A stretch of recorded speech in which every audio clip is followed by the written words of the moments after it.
Alright, today we're on lesson 3, which is about brainstorming a topic. So I want to start in Google Classroom and then we'll go to our orange book.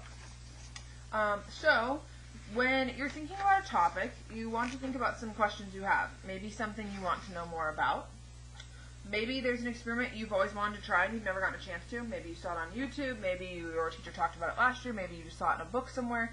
Sometimes there's things that we want to do and we just haven't had a chance to yet, and this could be an opportunity for that. And then you can ask yourself, what are things I'm interested in? You're going to have a lot more fun if you pick a project that's interesting to you than if you're like, well, I'm just going to do this because I think it's easy, and then you're stuck doing something that's kind of boring for a couple weeks. So really think about what's interesting, what do you want to know more about, or if there's something you've always wanted to do. Those are great places to start. All right? You need to think of some ideas. Please discuss them with your family.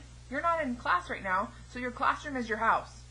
If you were at school, you'd ask me for permission. Hey, Mrs. Olson, can I do this? And I would say yes or no. But you're at home, so your classroom is your house. So you need to say, hey, Mom, Dad, Grandma, whoever you're with during the day, can I do this? Is this an okay project? They might be like, yeah, that's perfect. They're like, no, we really can't do that right now. We don't have the time. We don't have the materials. That's not a good idea. So please make sure you're talking about this with your family, okay? Make sure they agree with your idea. Make sure it can be done in the amount of time.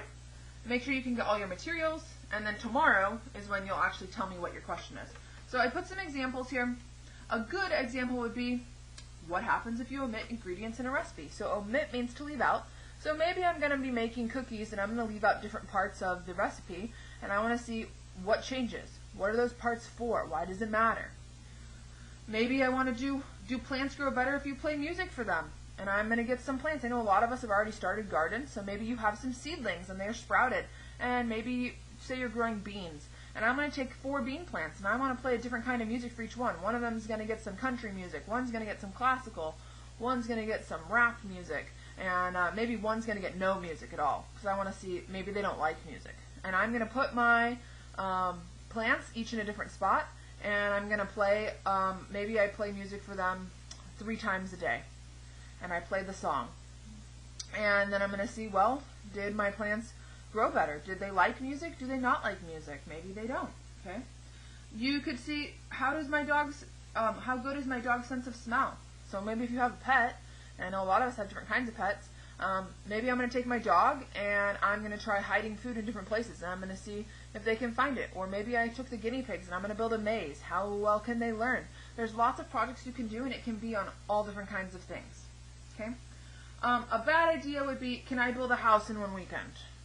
As cool as that would be, that's going to not be something that you can do. We don't have enough time for that, and that's not going to work out. Okay. Another one could be, can I make slime? Well, the reason that's not a very good project is because it's already been done a lot, and to make slime, you're just going to go to YouTube and you're just going to say, slime recipe. That's not a good project. Maybe if you were a lot younger, in like kindergarten, and you were learning to mix things for the first time, but you're in 5th grade and you want something a little more challenging. So really think about what is a good example that's the right level of difficulty, that I can do in the right amount of time, and that's interesting to me. Okay? All right. In our book, Orange Book, we're on the project question day. So it says, first step is thinking of a question. Your question will drive your entire project. Make sure your question is something that can be measured and answered by following the scientific process. You may use the project question for your project title. Brainstorm possible questions you're interested in learning more about. So here's where you might go back to that last week where I posted some links. You might write down some ideas you have, talk to your parents. You should probably have at least 3, so I'm going to make 3 sections, 3 ideas that you can talk to your parents about and pick the best one.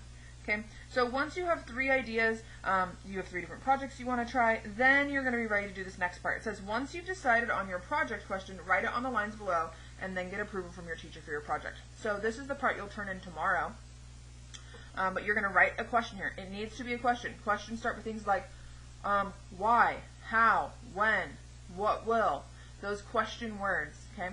It's 1 question, so it should be 1 sentence, and it should be about whatever topic you've chosen. Okay. If you need to see some examples of questions, good and bad, again, check Google Classroom. This is what you're working on today. Tomorrow you'll turn it in by typing your question into Google Classroom. If you have any questions, please reach out and let me know. I'd be happy to help you find a good project idea.